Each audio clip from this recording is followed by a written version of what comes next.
રાજકોટમાં વૃદ્ધને બંધક બનાવી કરોડોની લૂંટ, ₹2.47 કરોડ રોકડા તેમજ 5 થી 7 તોલા સોનું લઈ બુકાનીધારી શખ્સો ફરાર.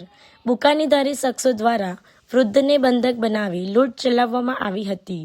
રૂરલ એલસીબી તેમજ સાપર પોલીસ સહિતની ટીમો દ્વારા ભેદ ઉકેલવા માટેના પ્રયાસો કરવામાં આવી રહ્યા છે.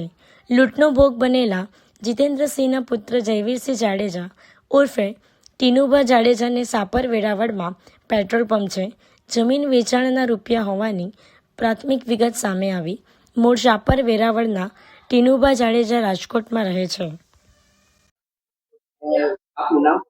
જીતેન્દ્રસિંહ અજીતસિંહ જાડેજા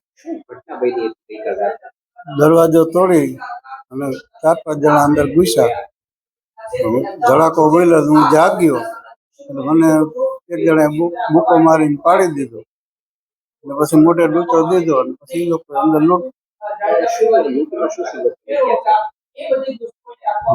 2 કરોડ 48 લાખ રોકડા, 2 લાખનું સોનું અને એક રાઇફલ 32 અને એક નાનો મોબાઈલ.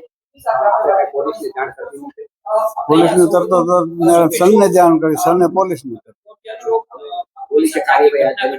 પોલીસ તરત આવી ગયા.